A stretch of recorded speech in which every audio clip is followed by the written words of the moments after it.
Kim, Girls Write Now mentor alum, anthology co-chair, and I work at the Feminist Press, where I'm so proud to produce the ebook for Taking Our Place in History, the Girls Write Now 2020 Anthology. For more than 20 years, Girls Write Now has been a leader in arts education as a nationally award-winning nonprofit and the first writing and mentoring organization for girls and gender nonconforming teens. At the end of each program year, we publish an award-winning anthology, and tonight we're thrilled to celebrate our 2020 anthology, which features 150 original, multi-genre stories from each of our mentees. Taking Our Place in History is now available for purchase as an ebook and on McNally Jackson's website. We'll share the links to both in the comments right now. Before we get into our performances tonight, I'd like to share a bit more about the book itself and the process behind it. About the book, Alana Masad, author of All My Mother's Lovers, says, "The voices of girls and gender nonconforming youth have historically been downplayed, belittled, or lost to us, but they refuse to disappear any longer. Girls Write Now is giving a loudspeaker to these crucial voices, their wants and desires, and preserving them, putting them right in the stream of history where they have always belonged." On behalf of the Girls Write Now Anthology Committee, who are with us tonight, we are so thrilled you've joined us to celebrate the launch of this special book, which showcases the mentees' best work. Tonight, you'll hear original work from the book that reflects and represents how the young women and gender nonconforming youth in our award-winning writing and mentoring program are making their marks and claiming their space. For the fourth year in a row, the Feminist Press is so proud to partner with Girls Write Now in producing the ebook. You can buy the ebook anywhere that you regularly buy ebooks, such as Amazon Kindle, Apple iBooks, or Kobo.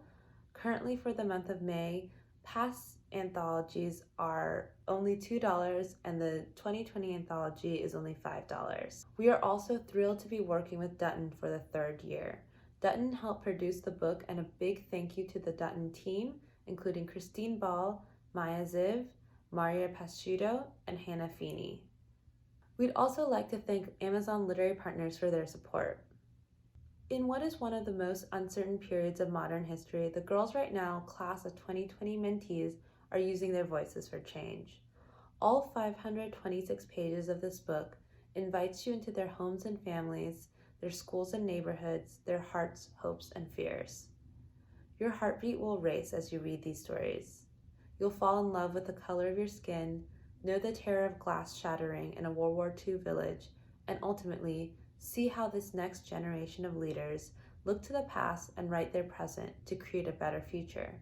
Inside, you'll also find a poem by Rupi Kaur dedicated to the class of 2020.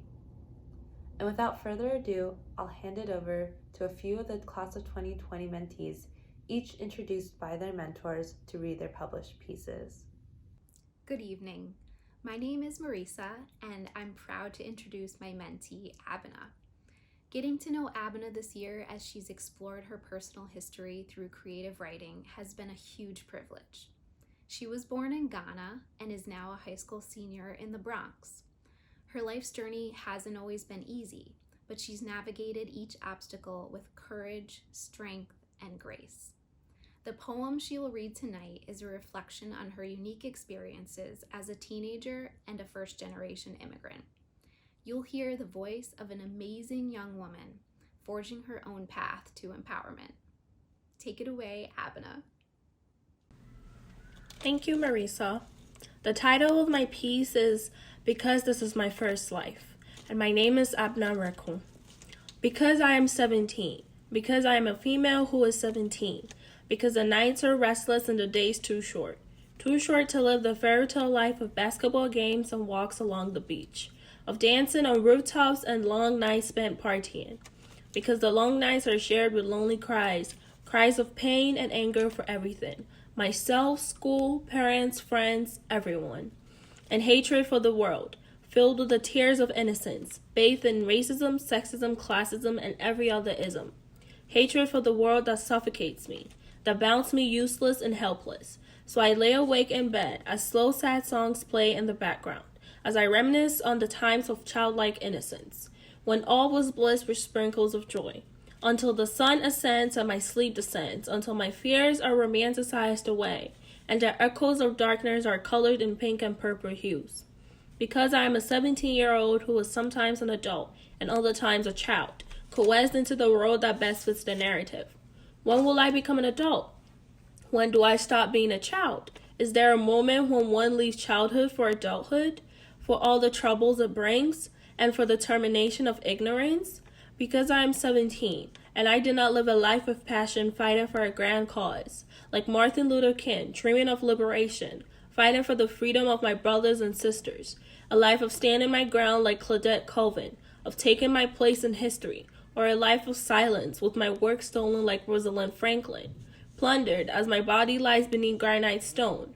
But because I am 17, and although I did not march for a cause or sacrifice my youth for my country, I have fought my own battles and persevered to be here. Therefore, my stories deserve to be heard. The stories of uncertainty and indecisiveness, the stories of my teenage years. As days roll by, I sink into sloth, and dreams bleach before my eyes, drifting away, existing, not living. Thank you. Hey everyone, my name is Natalie Dare, and Nora Knuffelmacher is my mentee this year. Nora is a senior and plans to attend Wesleyan University this fall. She received a Scholastic Honorable Mention for her work, and she has so much range. In a fiction piece that appears in the print Girls Write Now Anthology, Nora tells the story of a high school student and library assistant named Lana, who's developing a passion for history. She'll be sharing an excerpt from the story's beginning. Take it away, Nora. Thank you, Natalie. The title of my piece is Those Who Came Before. Her process had begun slowly. One day, while locking up, Lana searched the library stationery closet for a paperclip. Defeated and frustrated, she shut the door, unable to find the small piece of metal to secure the stack of attendance sheets together. As she leaned against the closing door, her eyes darted towards the locked closet. It always felt strange that the closet was seemingly ignored by the library faculty. The head librarian hadn't even mentioned its existence to Lana during her very thorough library assistant orientation. Lana jabbed each key on her keychain into the lock, convincing herself that this late-night scavenging was in desperate pursuit of a paperclip. The fourth and final key granted her access to the closet, and she obliged. She pulled at one of the cabinets, surprised to feel it graze her leg and accept her invitation. What began as a harmless endeavor that night became a monthly, then weekly, and finally daily ritual. Lana wasn't particularly fond of school, for she often felt out of place in one way or another. She began to notice this isolation and general social discomfort more as she grew older, departing from the yellow jubilance of youth that characterized her grade school years. She especially noticed the feeling now in a classroom of chancellor's children, secured by their inherited safety net of trust funds and worthless lives. In the dark room, she discovered a collection from the past, specifically 60 years ago, a past that not even her teacher, Miss Z, liked to discuss, a past that whispered Lana's name. This past told the story of war, of chaos, and of uncertainty. The government censored any remaining trace of this past, attempting to free Lana's country of the pain that once seeped through the sidewalk cracks. With each image, social media archive, and newspaper clipping, Lana grew closer to the silent secrets of her ancestors. Thank you. Wow, I couldn't have made something that incredible had you locked me in my apartment for 2 months. Hi, I'm Nikki Palumbo, and I am proud and honored and third adjective to introduce my amazing mentee, Jada Jones. Whether it's through her poetry or our podcast or her very healthy obsession with K-pop, Jada is 100% authentically and unapologetically Jada. She's the only Jada in history, as you'll see. Take it away, Jada. Hi, my name is Jada, and I'm going to read my poem called Not Anymore. Not anymore. If only my ancestors could see me now, they'd smile and be proud of my ability to think and work outside the boundaries men have built for us. Empowered to push the limit, break the ceiling, shatter expectations, and not stand for anything but everything. And run for something. President, That's a man's job. Not anymore. Choosing a spouse, that's your father's decision. Not anymore. Be quiet. This is none of your business. Not anymore. Ruling our lives 1 inch at a time. No one can take that away.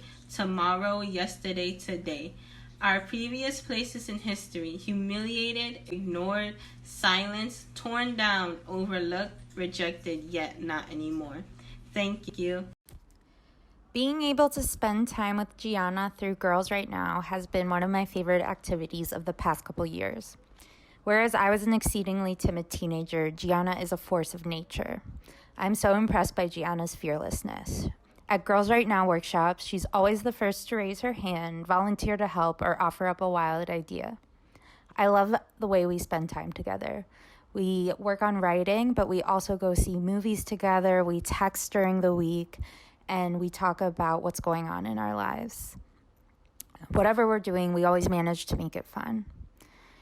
Gianna knows what she wants, and she's secure in her voice, and I've learned so much from her about speaking up and being an active member of the community.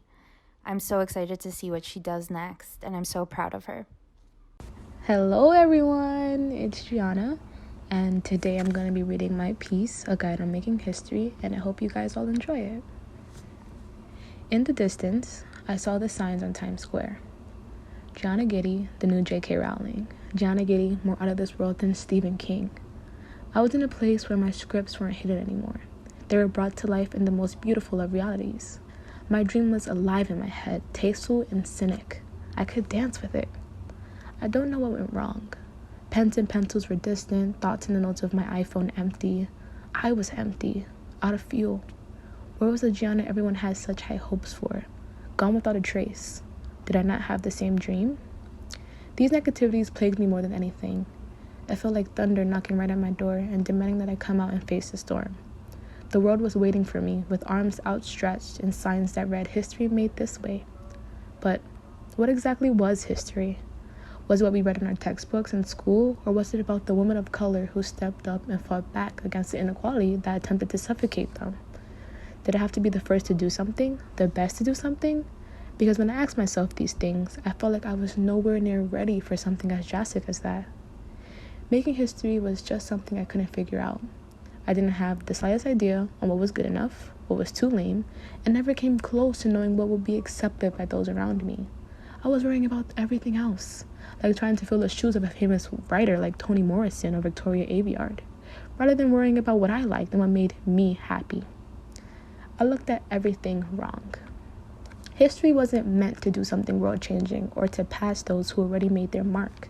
History to me was going to college. I would be the first in my family to achieve a goal like this. History to me was being the first of my grandparents' grandchildren to graduate high school. History to me starts right inside of my home, right inside of my family, and even right inside of my group of friends. It seems hard to find that hidden passageway that leads you right into the shining gold street that guides you into the unknown. That was what history was, what it still is. Being brave enough to step out and chase for something you don't even know yet. History is learning who you are in the midst of others who don't have a clue. History is all about what you make it. History to me is standing out in the smallest of places, not using the same labels, standards, or stereotypes as others. History is completely and entirely me, entirely you and I. Together, hand in hand, let's run into the unknown. Hi, I'm Laura Geringer-Bass. I have the great pleasure of introducing my multi-talented mentee, Tori Phelps. This is Tori's first year in Girls Write Now. She'll be reading her inspiring essay, Reclaiming My Time. Here's Tori. Thank you, Laura. My piece is called Reclaiming My Time. I think about reclaiming our time, our history before slavery, the culture that was stolen from us. Before the slave trade, economic, political, and scientific developments were superior in Africa compared to other countries. African kingdoms had well-organized governments as well as currency and international trade. Africans crafted luxurious items out of bronze, gold, ivory, and terracotta and excelled in STEM. Africa is acknowledged as the birthplace of many scientific developments. Engineering, mathematics, architecture, and medicine are associated with extensive political developments, such as the formation of state and monarchy. To To quote Brian Stevenson, slavery gave America fear of black people and the taste of violent punishment. The transatlantic slave trade falsified the views of the importance and history of the African continent. In the words of Maxine Waters, we can reclaim our time by teaching students in schools about the true history and culture of the African continent. We must teach the importance of culture and history of African Americans and introduce students to the rich and vibrant society that was Africa before slavery. We must acknowledge the wealth of achievement African Americans have made to better the society. We must acknowledge the strength of heroes like Harriet Tubman, who escaped slavery and came back to help others escape. We must teach children about Mary Jackson, Katherine Johnson, Dorothy Vaughan, brilliant women who worked with NASA to help beat Russia in the space race. Simone Biles and Gabby Douglas are two hardworking gymnasts. As African Americans, they were discriminated against because of their skin color. This discouraged them, but they never gave up on what they loved to do. Recently, a 15-year-old African American girl named Corey Goff, also known as Coco Goff, won 1 singles titles and 2 doubles titles on the WTA tour. She's a former world #1 junior tennis player. Simone Biles, Gabby Douglas, and Corey Goff are modern-day African Americans who are doing what they love and not giving up. Michelle Obama, Simone Biles, Gabby Douglas, Corey Goff, Harriet Tubman, Maxine Waters, Mary Jackson, Katherine Johnson, and Dorothy Vaughan have all reclaimed their time. They have brought light to African American culture, and they have made it known that African Americans are not just high school dropouts. They have shown people that African Americans are not afraid to speak out for what's right. With these women as inspiring examples, I, Tori Phelps, will reclaim my time. Thank you.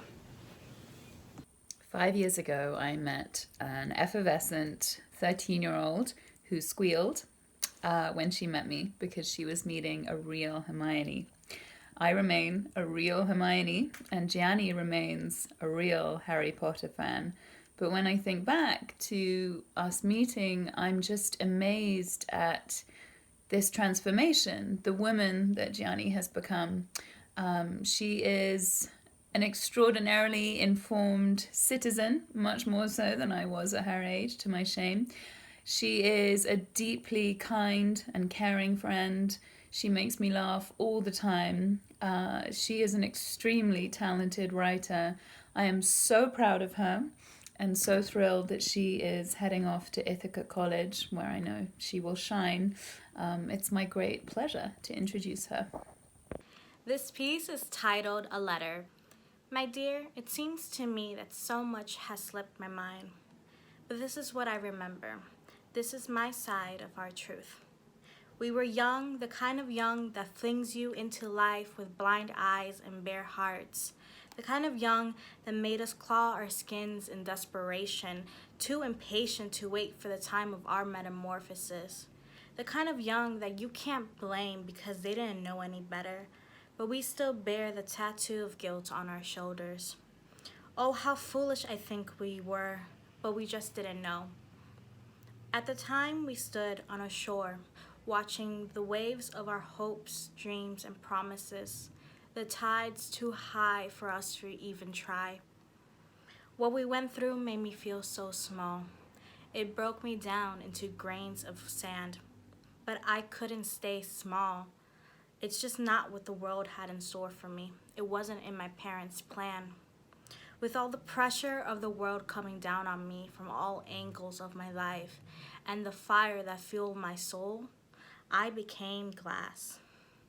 And you were broken down and small too, but you had no one to give you the pressure and your fire flickered too much. So I lent you my fire, and with the pressure of our friendship, we became glass people. People who are seen through because they haven't forged who they are. People who, instead, rely on the reflections of others around them to feel for just a moment that they are more than what they are. If only we saw ourselves. If only you knew that I could see you and you could see me. But let's be honest. My dear, I was never going to be enough for you. And I could spend my whole life yelling at you about how you made me want to stay glass. But there comes a time where we must simply grow up. Glass can break. That will never change. But I will burden the blame of what I did, and it may be heavy, but it will strengthen me. and I will learn. I want to learn from it all. We aren't meant to be a part of each other's lives. We are the ones who turn each other into the grains of sand found at the shore of abandoned hopes. It's time, my dear. As I say this final goodbye, I can remember now we had our beautiful times, where we reflected the light into shimmers of laughter and smiles. But I'll be the first to say that I loved you. But without you by my side, I found who I am. I am not glass. I am more than what we are, than what we were. But in the end, I would not change anything at all. Thank you. Hi, I'm Caitlin Chase, and I'm thrilled to introduce my mentee, Sunai Clark. Sunai is, in a word, tenacious. She's eager to engage with the world in all of its complexity, as you're about to see in her thoughtful, genre-bending piece. Thank you. In honor of Black History Month, I've written a piece that reflects on everyday reminders of slavery. I draw an unconventional parallel between my life and the experience of an enslaved woman. The title of my piece is called Relating to, Derived from, or Consisting of Matter Having Real Importance of Great Consequences. It reads, Glass. A few months ago, I heard that drinking a glass of water, first thing in the morning, would help reset the body.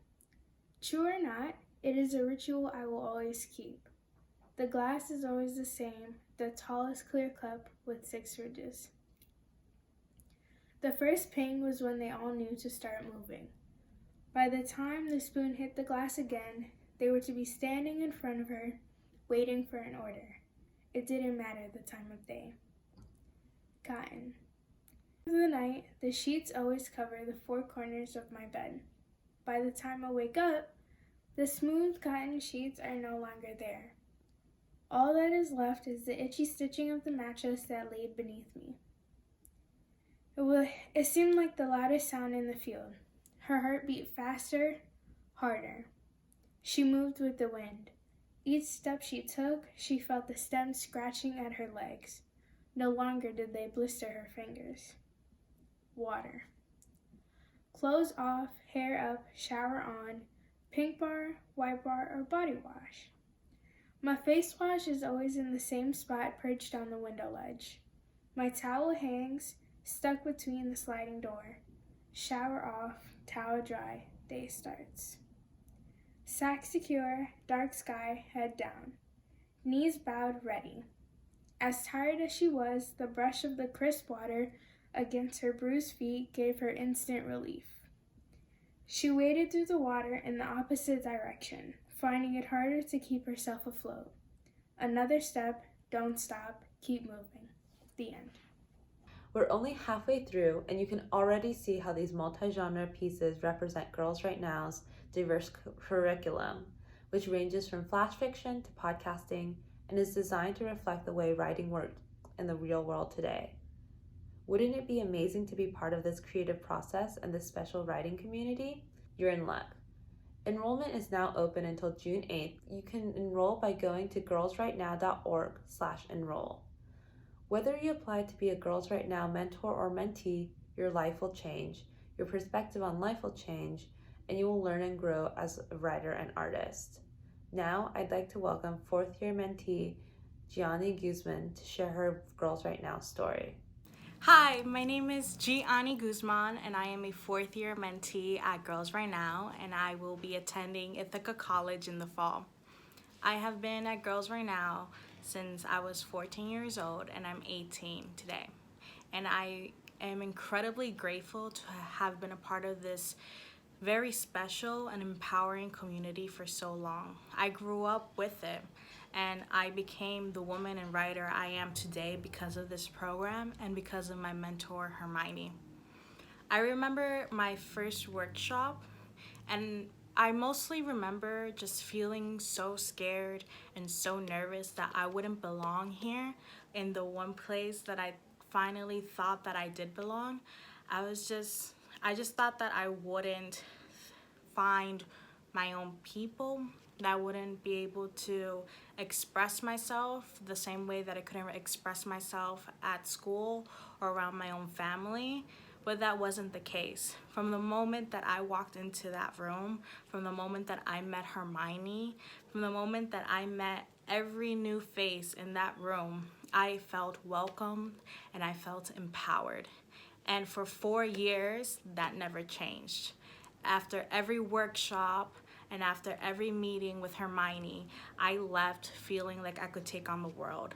And that is how I'm leaving Girls Right Now. And as I go into college and as I go into my future, I am empowered and I am sure of myself and who I am because of this program.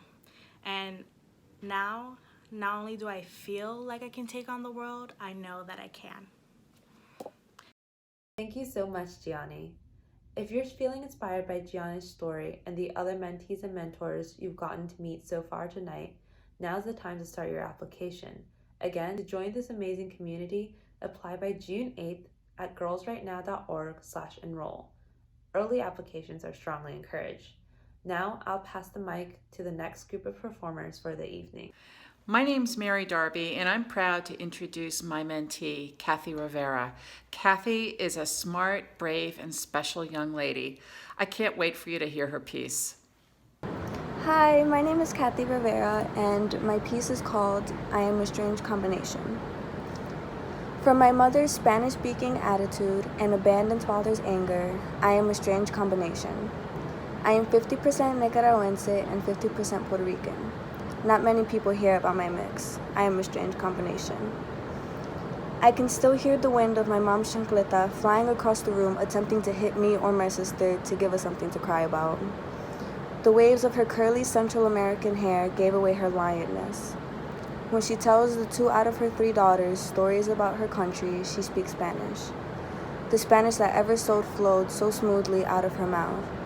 She knew she was back home, reliving her happiest moments. Looking at the Welkin here and looking at the Welkin in the Caribbean, I see myself trying to outlive my grandmother's life. From teaching me my colors on a blanket with different flowers to her gossiping to me in Spanish about her old children, I realized it is not flawed to outlive, it is flawed to not try. These 2 women are important in my life, seeing that everyone else doesn't count. There are no grandfathers, godparents, or third cousins you could think of that I haven't already thought of. Out of being from a Hispanic family household, you realize you grew up similarly to non-other Hispanic families. I do not have much of a heritage to uphold. However, living with anxiety and instability was the only thing I was sure about up until now. I had to constantly tell my brain as well as my heart that happiness is only a mood and not a destination. Now, from being from taboo and controversy, I've learned how to walk away with compassion instead of compulsion. Thank you so much. My name is Emily Newberger, and I am so excited to share with you this next piece by my mentee, Mai Listikin. Mai is a junior in high school and chose to use her own family's history as inspiration in her historical fiction piece about a mother and son in Nazi-era Berlin facing an impossible choice. I'm so proud of the work that she's done this year, and I cannot wait for her to share it with you. So here is Mai and her piece, Goodbye to Berlin. Thank you, Emily. I will now be reading an excerpt from Goodbye Berlin, my historical fiction short story. The months rolled on, and Berlin's Jewish-owned shops that had once bubbled with the chatter of customers had closed, the bells on the doors forever silenced. Slander against the Jews was painted across the wooden doors and windows, a blanket of hatred, as an early winter engulfed Berlin in a frozen feast of silence. By August, the Nuremberg synagogue in Germany was destroyed by the Nazis, and Max's radio kept on spewing dreadful news on the kitchen table. In November, his mother, Emma, a hard-working single mother and chemist, came home with a yellow fabric star declaring Jew Day. Max would have to wear it pinned to his school shirt every day. On the chilly night of November 10th, Max suddenly heard loud noises of explosions and men shouting filling the air. He climbed to the roof and gazed at his city. A cold, harsh light glowed from the glittering sea of broken glass. Throughout the dark alleys, people were casting rocks and metal rods against the storefront windows. The kosher butcher's store was broken into shamelessly, the red swastika painted on the door. Emma rushed home, horrified, as she cradled her son in her arms. The heavy smoke hovering over their city and the disturbing feeling of broken glass underfoot lasted for weeks. As it happens in life, Max's solution arrived from an unexpected angle. It was Ingrid, Emma's friend and lab coworker, who hatched a careful plan to spare Max. Ingrid, whose son Hans had passed away a year before due to his deteriorating condition of typhoid, agreed to help her friend's son Max escape. Ingrid requested papers of transit for her and Hans under the pretense of seeking medical help in England for her ailing son. She masterfully altered Hans's picture to bear Max's photo. They would travel to England, where Ingrid would deliver Max, now Hans Schmidt, to his uncle in Liverpool. The dreadful day of departure had arrived. Ingrid met them, dressed for the journey with a single worn suitcase. Max was not to speak to the German authorities to avoid any suspicion. Emma impulsively followed Ingrid and Max to the busy Friedrichshain station. Max suddenly seemed nervous and small, her heart ached. She held her breath as the policeman gazed intently at Max's face, matching it to his forged passport picture. Max's eyes frantically searched for Emma through the dusty windows. Their eyes locked in relief just as the doleful train horn echoed into the coming evening. Max planted a final kiss on the window, his small palms open in despair, with his face pressed against the glass. Was he crying? She couldn't tell from a distance, but she imagined he was mumbling "Mama," like a sweet promise or a prayer. He waved sadly behind the glass as the train pulled out of the station. Emma fell out of sight through the hazy smoke, hovering like a cloud over the ruins of a burning city. Max's train snaking along the tracks and amidst a burning Berlin. Thank you. That was another fantastic piece. I've been really impressed by all of the mentees, my fellow mentors, and the staff of Girls Write Now, who did an incredible job matching me with my mentee. When I found out my mentee and I both loved baklava, I knew it was going to be a good match. And now, without further ado, I present to you my mentee, Christina Daoud. Thank you. My name is Christina Daoud, and I will be reading A Place in History. A place in history. That phrase has lingered in my ears and has stayed in my head for a long time. It's such a weird thing to think about, how one is able to have a place in history, much like a stamp on an envelope. Having a place in history is so strange to me. I should be excited. I say an opinion on something and then it gets documented. That's supposed to be a good thing. But when I say something, I feel like no words come out. I feel as though I'm trapped. My throat is clogged, I'm suffocating, gasping for air by the seconds, but no one is noticing. It's like I'm fighting for my place in history, and that's what makes the whole concept so bizarre. And of course, many people in history have rightfully earned their stamp and now have a legacy that sets a reminder to aspiring young people. But with all the empowerment that fills the atmosphere I walk in, I still feel stuck. I feel like I want to do something, but my feet are glued to the pavement. The pavement that someone who made history might have walked on, the pavement our relatives may have walked on, the pavement we walk every day to learn something, to become something, to have a place in history. But achieving this takes courage, takes practice, takes lots of patience that I know I'm not ready for just yet. A place in history reminds me of a place mark on a map, a destination, a goal. And I don't really have a set direction on what I want to do and where I want to go. And thus my place in history remains ambiguous, continuously asking myself why and what if? And what if I'm on the right track? For example, I'm part of the Leaders program at my high school. This program has taught me leadership skills by being a teacher's assistant for a gym class. I joined the program by recommendation. A teacher saw potential in me that I never saw in myself. I signed up, but I didn't know what I was getting myself into. The next school year came and other students who were interested in the program were all placed in a class called Leaders in Training. The class rules were discussed and my interest piqued. I wanted to be in the Leaders program, and so I pushed. I pushed and pushed until the trainer told me I wasn't fit. I grew mad, proved him wrong until finally I earned a spot. Leaders gave me the opportunity to be confident in speaking. I never used to say what was on my mind. Now people consider me to be talkative. I also gained confidence in being part of the student body. Throughout the years, teachers have told me to be more involved in school activities, and I always pushed them aside. Before the program, my daily routine consisted of going to school and coming home to finish homework. Now I participate in different school activities such as International Food Festival, the seasonal concert, and other school activities. The Leaders program has shaped me into a better person, into the person that I am proud to be. Thank you.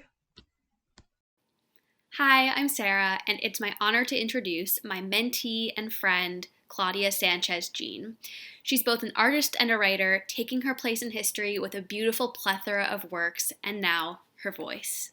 Go, Claudia. Thank you, Sarah. I'd like to dedicate this piece to my mother.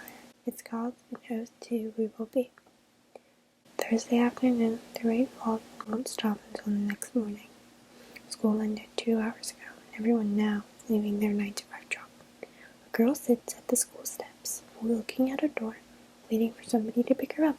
The door opens, and it's her mother, soaked in the rain from outside despite the cool umbrella she was holding. No worry, no fear, no relief, the little girl showed. It happens often. The tardiness, the rain. So then why does it seem like you were really waiting? Hand in hand to the train, pink rain boots and blue umbrella.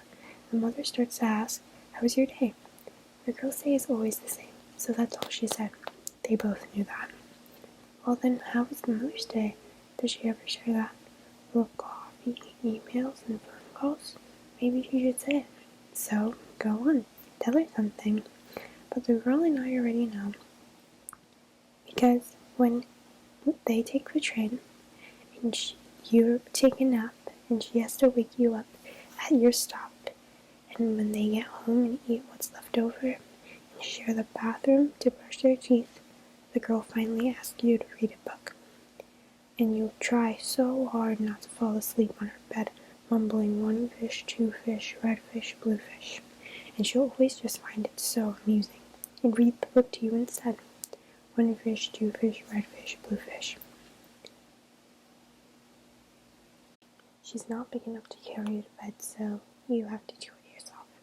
But know that I know that the girl can't wait to see you after school again, to see you try your best, because the most she can do is give her love. And the bigger she gets, the more she'll have, right? Now she can go home on her own, and once you get home, she's already after. Does she know that this work is for her and for the better? Yes, of course she does. And she appreciates it. But I guess she'd rather it not be that way. What she does know is that it's always going to be like this until she's grown enough, because you tell her a lot more often now. She doesn't know if you love her, but soon she will know that you did, and you still do. I'm Amy Flintz, and I am the proud mentor of Rhea Parker. Rhea has been a Girls Write Now mentee for 3 years. This is her final year. She's graduating, and in the fall, she will head out to Northwestern University, where she will study screenwriting. Since I first met her 3 years ago, Rhea has been dedicated tirelessly to social and racial justice. She has been, for the past 2 years, part of the New York Civil Liberties Union Teen Activist Program. This year at Girls Write Now, she won a Gold Key and 2 Silver Key Awards for her incredible writing. I am thrilled to introduce to you Rhea Parker. I know you will love her writing as much as I do. And as I've told Rhea since I first met her, she's going to change the world for the better. Thank you for that wonderful introduction, Amy. Hi, my name is Rhea. This piece is called A Tribute to Myself and was inspired by the Natalie Douglas Tribute Workshop, along with this new decade of 2020. A tribute to myself. With death being a never-ending occurrence, an imminent era, your childhood, you give tributes to people who impacted you. You give tribute to them in different ways, and because of these tributes, you make yourself a part of their history. A tribute, defined as an act, statement, gift that is intended to show gratitude, respect, or admiration to a person. But a tribute isn't only for the deceased. It is also for the living, for those who still manage to give contribution of service, doing remarkable things, and still inspire and influence others. That's why I decided to write a tribute to myself. A tribute to myself where I should die tomorrow. I hope I am remembered by my love for my family and friends, my love for learning, my love for children whose childhoods have been robbed, and the ones whose childhoods haven't. Both who are really of real love. My activism and drive to change the world for the better, saving you when you felt alone, and something I wrote was able to transcend you to my soul and connect us both. My introversion, my sensitivity, my blackness, my womanhood, all which I define on my own terms. A tribute to myself for now and all the things I hope to accomplish in my lifetime. A screenwriter and owner of my own production company, where everyone is represented truthfully because I know how it feels to not be. My fight for those whose souls leave their bodies due to live in a world that has done them wrong with an unjust justice system. My fight for the ones proven innocent and the ones still fighting to be given that chance by society. A world where where nobody is pressured to a certain field a world where creativity is allowed to flourish and where real and all history is taught. If I was to die tomorrow and somebody was to give a tribute to me, I wanted to go something like this. Rhea Parker couldn't move all 100 billion galaxies, but she moved ours. With just her writer as she spilled out her words, her thoughts, and everything that made her vulnerable. With her words that could make fire freeze and death question itself. She was an introvert, but the notebook was her voice.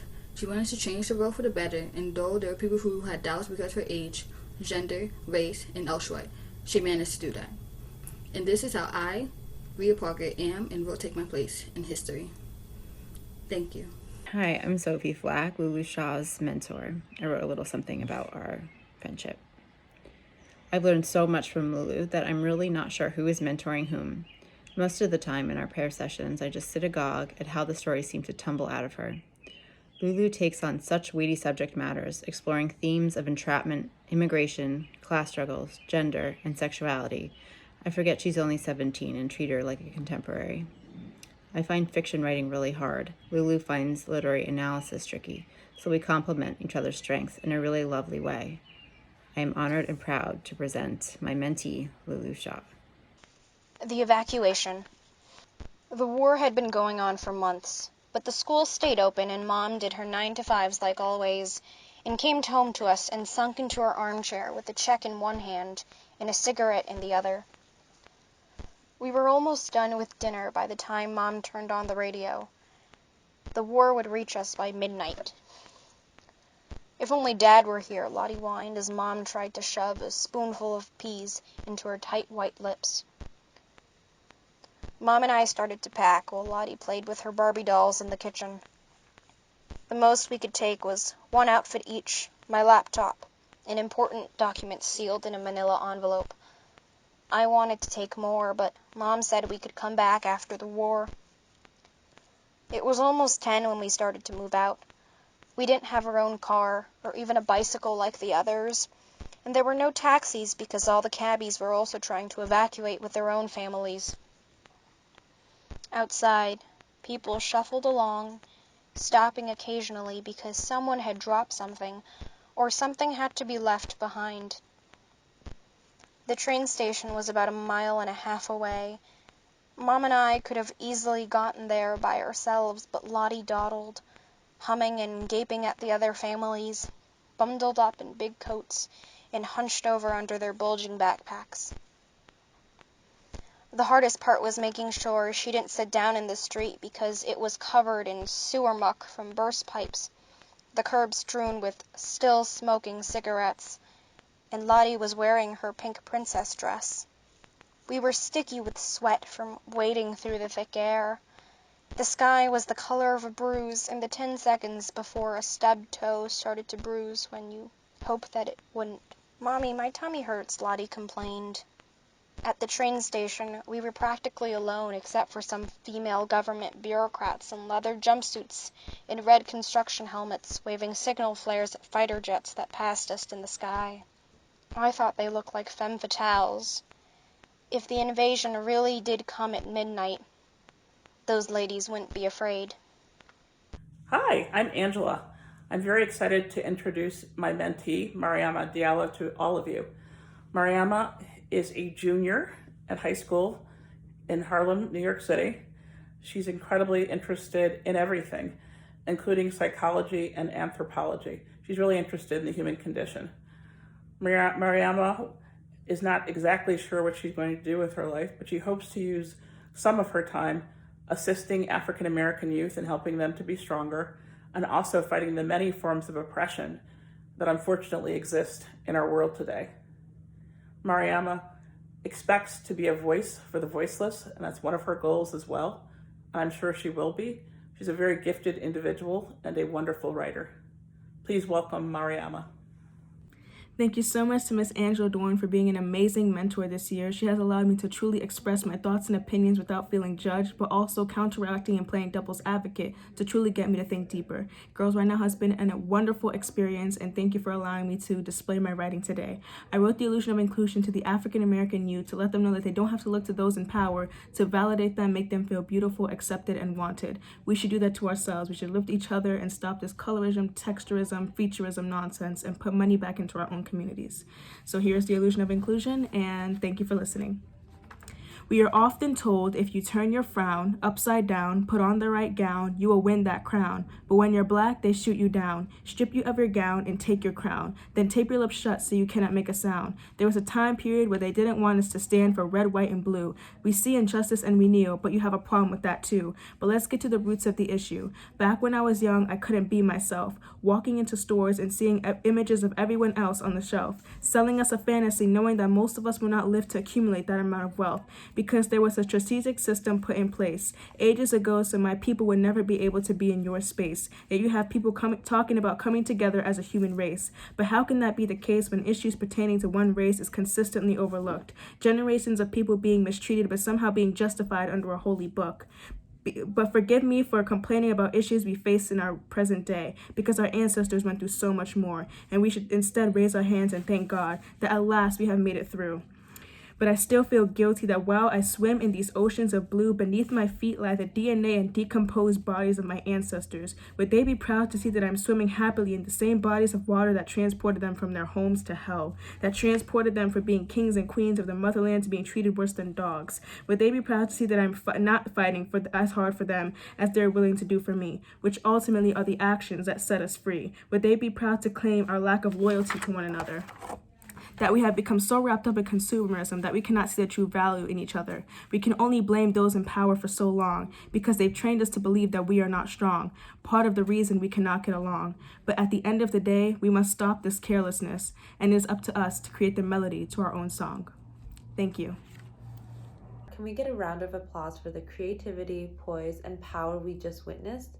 These mentees continue to amaze us every year. I'm proud to be part of the Girls Write Now Anthology Committee, who does the fastest editing on the planet with a lightning fast turnaround so mentees can get this book as they graduate from Girls Write Now.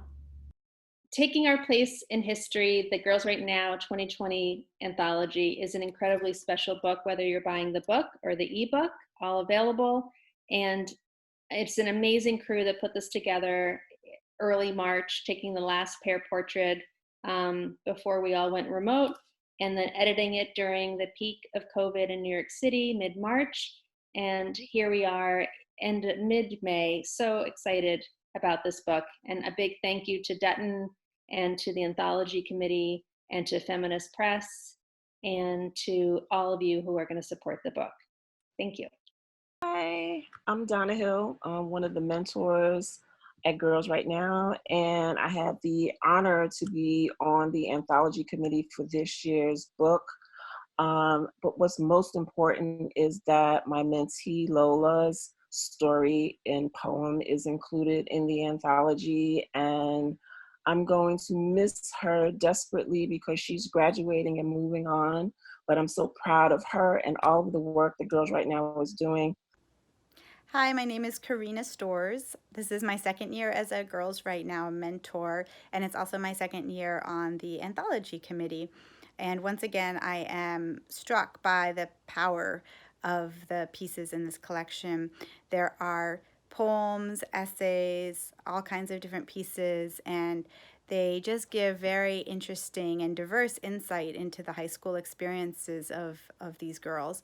It's also been a lot of fun to work on the piece that my mentee contributed. We've had some of our most exciting and thoughtful meetings of the year talking about it, and I think it's been very cool for her to know she was writing something that would take its place in such a cool collection. I hope you can check it out. Hi, my name is KRISTEN, and I've been on the Girls Write Now Anthology Committee for 2 years. Being on the committee means that I get to read and edit the pieces that the girls write, and I'm just constantly amazed by all the talent and eagerness and enthusiasm that they bring to the table. It's just such an honor to be able to play even just the smallest role in shaping their words and editing them and just giving them a platform to speak, really, because these girls are capable of so much, and it's been great working with them and Girls Write Now to put out their writing and get it out in the world. Hi, my name is Maya Millette.